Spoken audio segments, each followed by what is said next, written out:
warahmatullahi wabarakatuh. Waalaikumsalam warahmatullahi wabarakatuh. Rabbi sholli sadri wa yassir li amri wa hlul 'uqdatam min lisani yafqahu qawli. Rabbi zidni ilman warzuqni fahman. Amin ya rabbal alamin.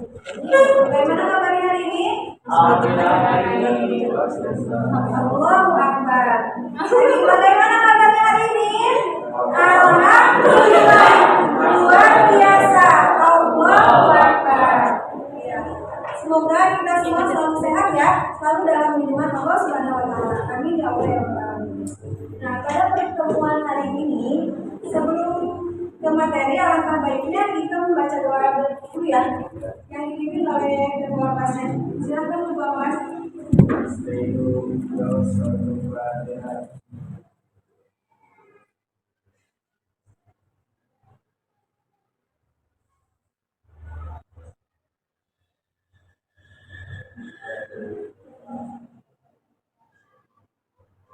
Baik, yang selanjutnya Ibu akan absensi dulu ya.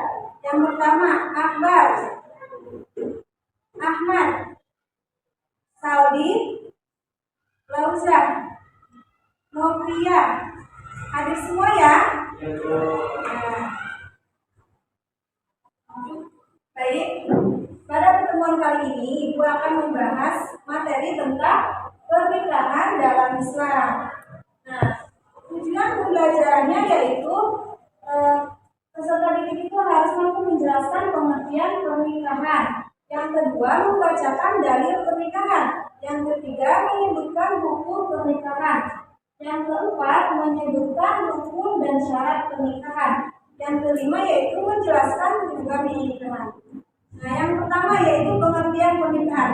Nah, apa sih yang kalian tahu tentang pernikahan? Dari kata pernikahan apa?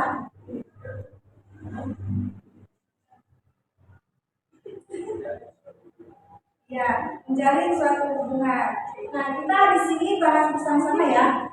Nikah berasal dari bahasa Arab, yaitu nikahun, yang mana masdar dari kata kerja. Nakaha sinonimnya tazawaja, yang artinya pernikahan atau perkawinan. Nah, pernikahan adalah suatu akad yang menghalalkan antara pergaulan seorang laki-laki dan seorang perempuan yang bukan mahramnya, hingga menimbulkan hak dan kewajiban di antara keduanya dengan menggunakan lafaz ijab qabul. Nah, ada yang mau membacakan pengertian selanjutnya? Siapa? Ahmad? Silakan. Ahmad siapa? Kelihatan? Ini siapa? Ahmad. Ini? Oh, ini Akbar, ya udah Akbar. Pernikahan dalam arti luas adalah ikatan yang berarti yang dilaksanakan Islam antara seorang laki-laki dan seorang perempuan hidup bersama dalam hubungan. Ya, baik, dapat kita simpulkan ya bahwa pernikahan adalah suatu akad yang dilakukan oleh seorang laki-laki dan seorang perempuan yang bukan mahramnya. Setelah itu dia keduanya itu menggunakan lafaz ijab qabul dan menikah dengan niatnya karena ridho Allah Subhanahu wa taala. Nah, yang selanjutnya yaitu dalil pernikahan. Kita baca bersama ya. Ya. Bismillahirrahmanirrahim. Wa in khiftum alla tuksitu fil yatama fankihu ma talaqtum minan nisa'i wa in khiftum alla ta'dilu fawahidatan aw ma malakat aymanukum zalika anna alla ta'qulu. Yang artinya, siapa yang mau bacakan? Ahmad? Ya, silakan. Dan jika kamu khawatir tidak akan mampu berlaku adil terhadap hak perempuan, yakin bila mana kamu menikahinya, maka nikahilah perempuan lain yang kamu senangi, 2, 3, atau 4. Tetapi jika kamu khawatir tidak akan mampu berlaku adil, maka nikahilah seorang saja atau hamba sahaya perempuan yang kamu miliki. dan demikian itu lebih dekat agar kamu tidak berbuat demikian. Nah, dapat disimpulkan ya bahwa dari Quran surat An-Nisa ini ayat 3 dapat kita simpulkan bahwa ketika kita ingin menikah, lebih baiknya kita menikah dengan satu orang saja ya. Ya, kalau misalkan kita mau 2 atau 3 atau 4 orang, kita harus Adil. Ya, harus adil.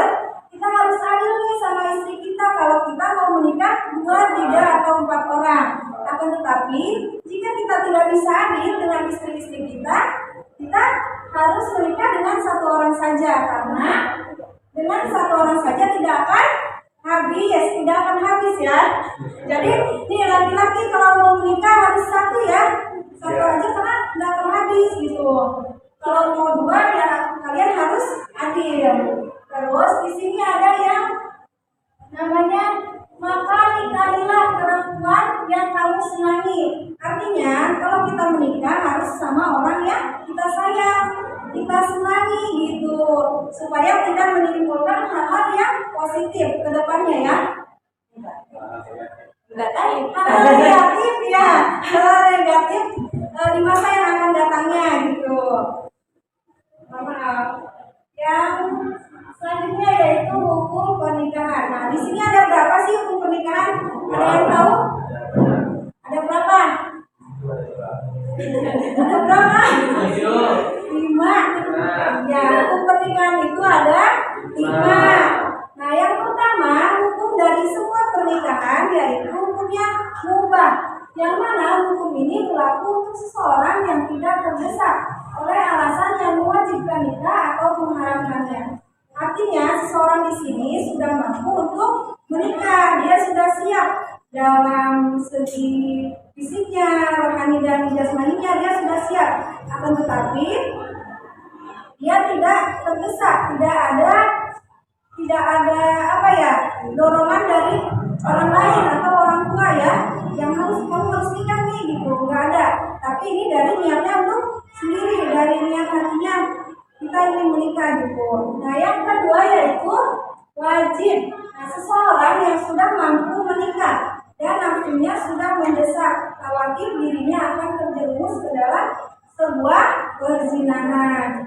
Nah, seseorang di sini harus menikah nih, harus diwajibkan, disegerakan ya untuk menikah karena khawatir dia tuh terjerumus ke dalam perzinahan.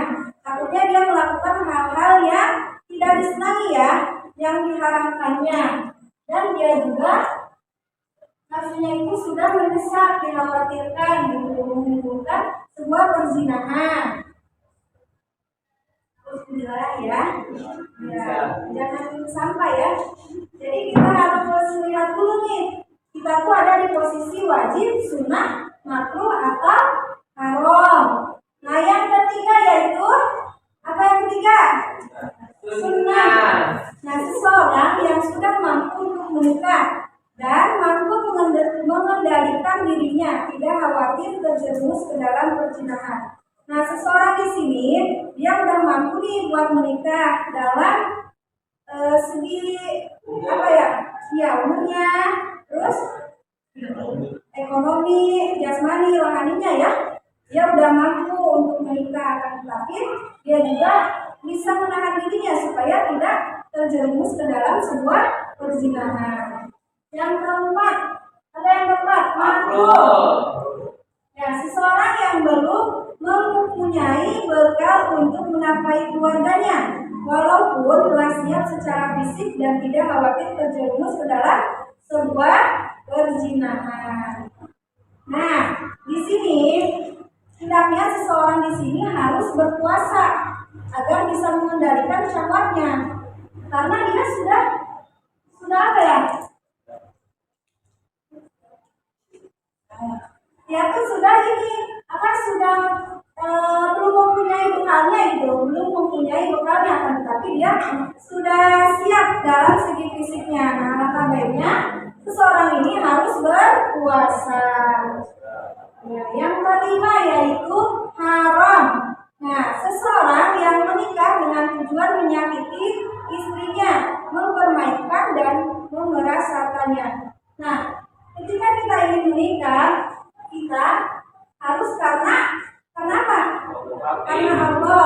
hati kita ya, dalam hati kita untuk niat untuk menikah gitu. Jangan tujuannya untuk menyakiti istrinya, itu sama aja KDRT gitu kan, menyakiti hati perempuan, itu tidak boleh ya. Nih, laki-laki harus disiapkan dulu nih mentalnya gitu, fisiknya, karena kan dalam sebuah pernikahan adalah sebuah ibadah yang apa? Ya, yang terpanjang, ibadah yang terpanjang. Karena dalam sebuah pernikahan itu kita di dalam rumah tangganya ya, apa ya? Di dalam rumah tangganya itu kita disatukan dengan pola pikir yang berbeda ya, orang yang berbeda, seorang laki-laki dan seorang perempuan yang berbeda kan, pasti pemikirannya juga iya, beda. Jadi kita harus kuat mentalnya nih ketika akan menikah. Nah makanya nih laki-laki di sini harus apa ya, harus introspeksi dulu ya diri kita ketika ingin menikah. Dikhawatirkan terjerumus ke dalam yang tidak baik ya. Yang selanjutnya yaitu rukun dan syarat pernikahan. Nah, ada yang tahu rukun dan syarat pernikahan ada berapa? 7. Ada berapa? Ada 5. Ya. Yang pertama yaitu calon suami. Nah, ketika kita ingin menikah nih perempuan, kita harus ada calon suaminya. Jangan nikah sendiri ya. Jadi harus ada calon suaminya, itu tidak boleh. Makanya di sini harus rukun yang pertama yaitu harus ada calon suaminya. Nah, ini yang ada 7 ini syaratnya. Ya. Bukan itu bukan rukunnya. Itu adalah syaratnya. Syarat calon suami yaitu harus beragama Islam. Yang kedua yaitu seorang laki-laki. Nah, di sini ketika kita ingin menikah, kita nggak boleh nikah sama laki-laki yang bukan laki-laki beneran ya. Kita harus apa namanya? Iya, laki-lakian. Nggak boleh itu. Jadi kita harus dengan benar-benar laki-laki. Yang ketiga, bukan karena paksaan. Nah, seperti yang sudah tadi dibahas ya, bahwa ketika ingin menikah harus dengan niat sendiri ya, tanpa ada paksaan orang tua, orang lain, atau kita melihat teman kita nih sudah menikah, kita udah terdesak gitu, pengen menikah. Nah itu tidak boleh, karena bukan paksaan ya, harus dari niatnya sendiri. Yang keempat yaitu tidak beristri empat. Nah, artinya tidak beristri empat di sini jika seseorang laki-laki mencerai salah satu dari keempat istrinya selama istrinya yang tercerai masih dalam masa iddah. Nah ini diharamkan ya. Maka dia masih dianggap istrinya dalam keadaan seperti ini. Laki-laki tersebut tidak boleh tidak boleh menikah dengan wanita lain hingga masa iddahnya berakhir. Nah, tidak beristri empat berarti istrinya tidak dalam masa iddah. Yang kelima yaitu mengetahui calon istri. Nah di sini calon suami ini harus tahu dulu, harus melihat dulu calon istrinya, harus melihat dulu, takutnya gitu dikhawatirkan bukan seorang perempuan. Ya, jadi misalkan nih perempuannya memakai cadar, jadi si laki-lakinya boleh melihat dulu mukanya, wajahnya gitu sampai muka dan telapak tangan saja ya, supaya tidak menimbulkan satu gitu. Jika sudah menikah baru melihat wajahnya kan, misalkan istri saya gini gitu, itu kan takutnya minta hal-hal yang nggak baik ke depannya. Maka dari itu harus mengetahui dulu calon istrinya. Yang keenam yaitu bukan wanita yang haram dinikahi. Nah di sini misalkan kamu siapa tadi? Iya Akbar punya adik nih. Ahmad ya. Nih misalkan Ahmad punya adik. Ahmad itu pengen nikah sama adiknya, itu nggak boleh ya, nggak boleh. Bukan wanita yang haram dinikahi berarti tidak ada hubungan nasabnya dengan keluarga. misalkan dengan orang lain yang tidak ada hubungan nasabnya. Yang ketujuh yaitu tidak sedang berilham haji atau umroh. Rukun dan syarat yang kedua yaitu calon istri. Yang pertama syaratnya harus beragama Islam. Yang kedua seorang perempuan. Yang tadi sudah disebutkan ya, harus seorang perempuan yang benar-benar perempuan. Artinya tidak bukan waria, wanita pria. Ya. Bukan tidak itu kita lihat dari situ berarti dia tidak boleh kita nikahi kan, sama-sama laki-laki, berarti tidak boleh kita nikahi seperti itu.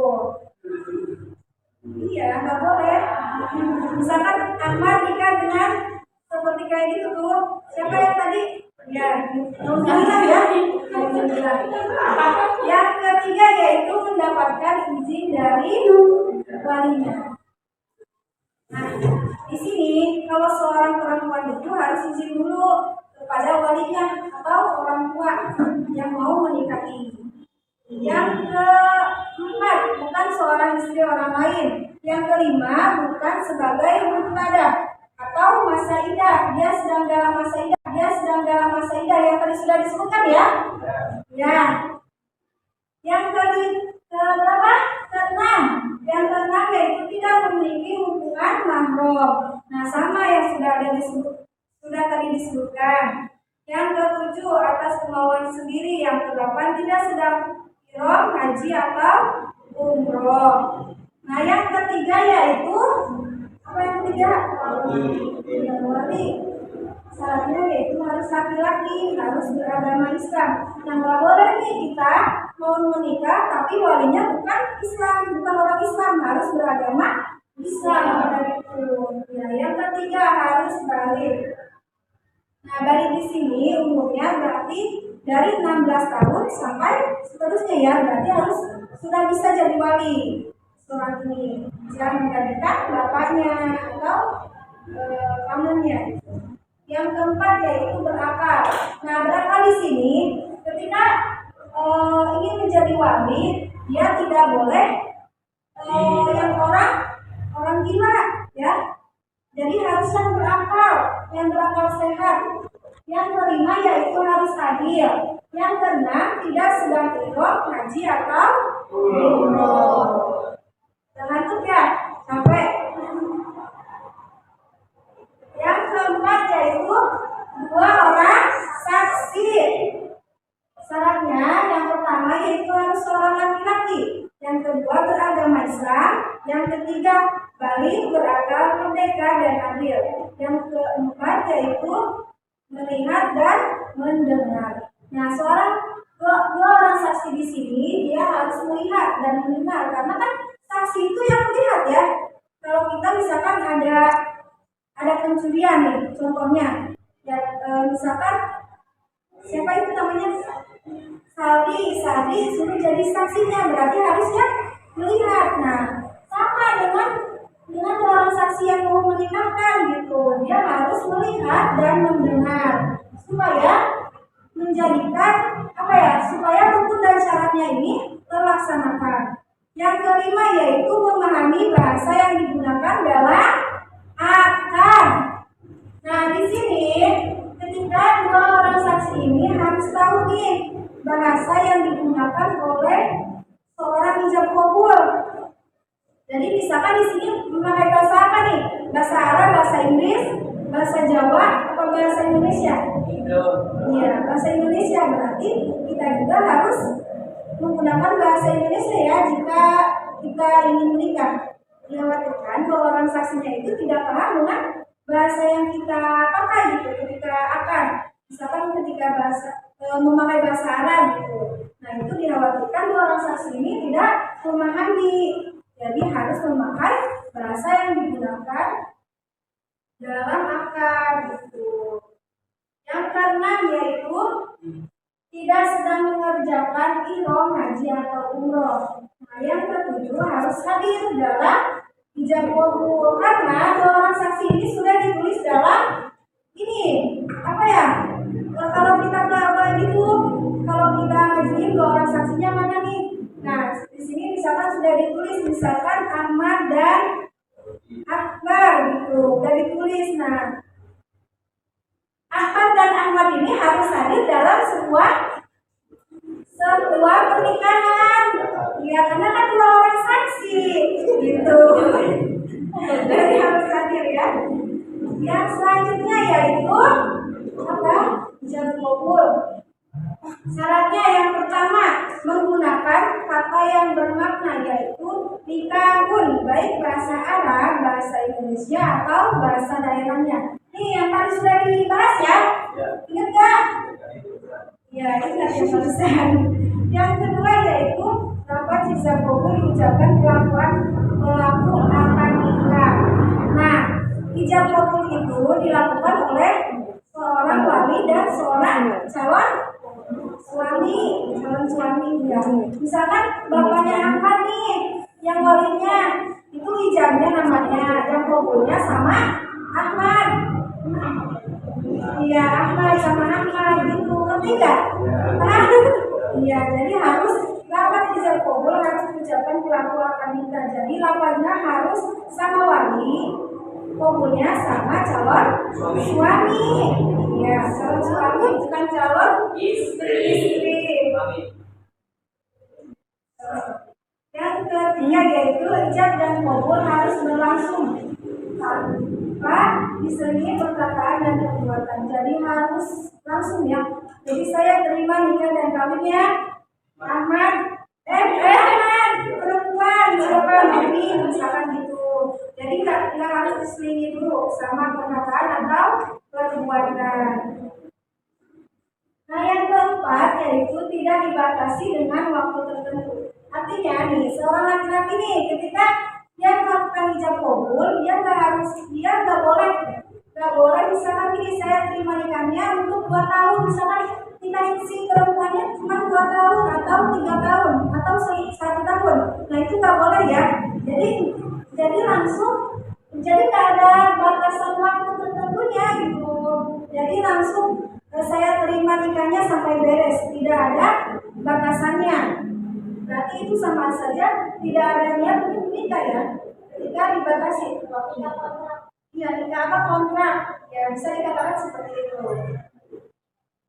Yang selanjutnya yaitu tujuan pernikahan. Nah, ada berapa tujuan pernikahan? Ada yang tahu nggak? Ada berapa? Ada berapa nih? Iya, ada 4. Tujuannya yang pertama yaitu untuk memperoleh rasa cinta dan kasih sayang yang benar. Nah, itu kan tadi sudah dibacakan dalilnya. Surat apa itu? Ayat? 3 apa 4? Ayat 3. Kan harus sama nikah sama orang yang disenangi. Nah, makanya di sini untuk memperoleh rasa cinta dan kasih sayang yang benar. Nah, ketika kita nikah sama orang yang tepat, orang yang sayang sama kita ya, berarti dia juga memberikan kasih sayangnya yang benar ya, yang tulus kepada kita. Jadi tidak main-main. Yang kedua yaitu untuk memperoleh ketenangan dan kebahagiaan hidup. Nah, misalkan kalian nih sudah menikah, nah berarti kalian sudah tenang ya, jadi bahagia hidupnya. Jadi tidak tidak banyak beban untuk memikirkan siapa calon suaminya gitu. Jadi hidupnya udah tenang gitu, udah bahagia dengan siapa? Dengan suaminya atau dengan istrinya. Jadi menjalin rumah tangga yang sakinah mawaddah warahmah. Yang selanjutnya yaitu untuk memenuhi kebutuhan seksual secara sah dan diridhoi oleh Allah Subhanahu wa taala. Apa itu? Nah, di sini pun jadi ketika kita sudah menikah dengan seorang laki-laki dan seorang perempuan, berarti hubungannya kita udah sah. Berarti ketika kita memenuhi kebutuhan seksualnya berarti sudah sah dengan ridho Allah Subhanahu wa taala. Jadi seperti yang tadi sudah Ibu Kamila jelaskan ya, bahwa nggak boleh tuh kita mendapati perzinahan. Kan tadi dibahas kan? Ingat kan nih? Iya. Iya, fisik. Nah, itu nggak boleh. Jadi kalau kita sudah menikah dengan orang yang kita sayangi,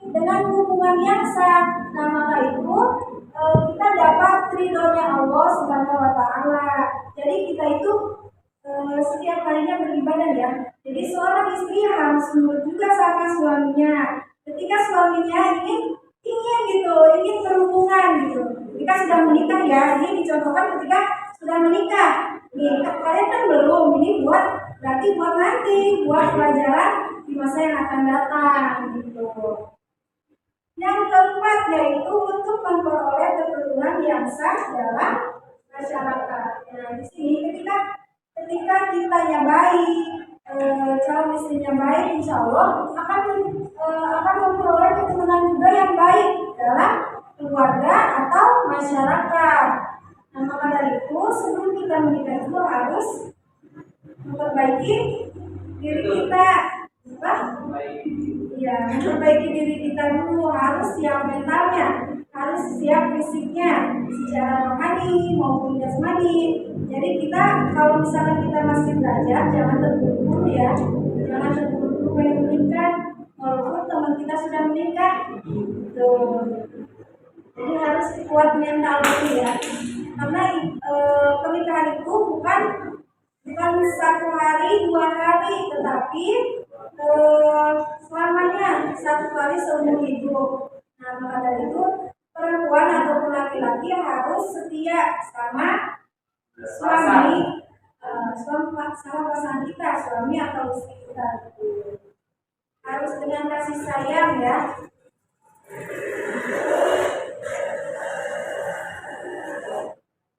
Nah, mungkin itu saja materi yang Ibu sampaikan. Kurang lebihnya mohon maaf. Ada yang ingin bertanya? Silakan yang ingin bertanya. Berarti yang seorang saksi itu nggak boleh ada perempuan? Iya, orang saksi itu tidak boleh perempuan, harus laki-laki. Karena kan kalau perempuan itu apa ya? Bukan emang nggak boleh gitu, emang diwajibkan untuk laki-laki yang jadi. Apa? Ada hukumnya. Itu kan ini udah tercantum dalam hukum dan syaratnya. Jadi berarti di situ udah ada ininya, ada hukumnya kan? Iya. Jadi harus seorang laki-laki, nggak boleh seorang perempuan ya. Kalau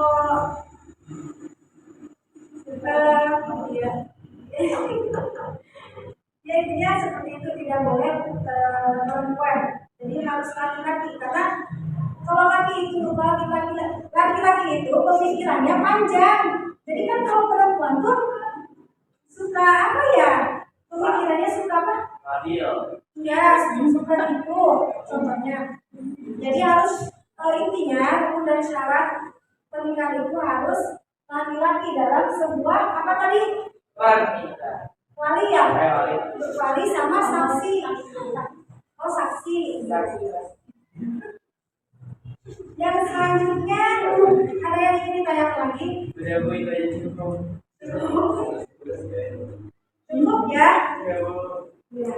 Untuk mengevaluasi nih, kira-kira teman-teman mendengarkan nggak nih? Ibu mau tanya. Di sini dari pembahasan tadi, Ibu mau tanya hukum dari sebuah pernikahan ada berapa? Hukumnya apa aja?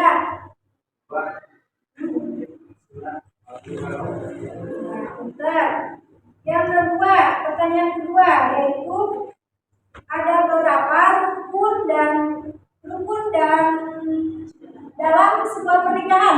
Rukun dalam sebuah pernikahan ada berapa tadi? 5, apa saja?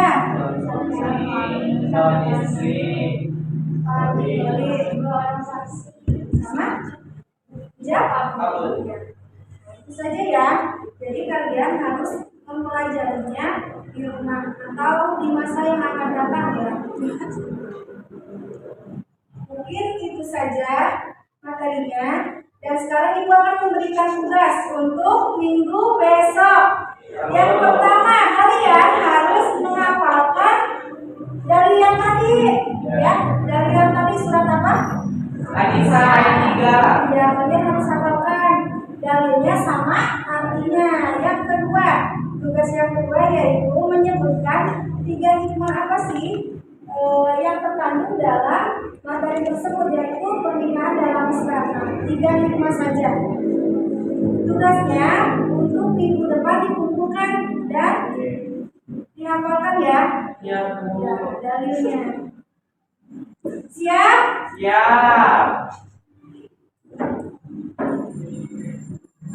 Mungkin itu saja materi yang dapat disampaikan. Kurang lebihnya mohon maaf. Semoga bermanfaat khususnya untuk saya dan umumnya kepada kalian ya di masa yang akan mendatang. Wassalamualaikum warahmatullahi wabarakatuh. Waalaikumsalam warahmatullahi wabarakatuh. Kasih ya teman-teman. Tapi misalkan materinya kurang paham atau ya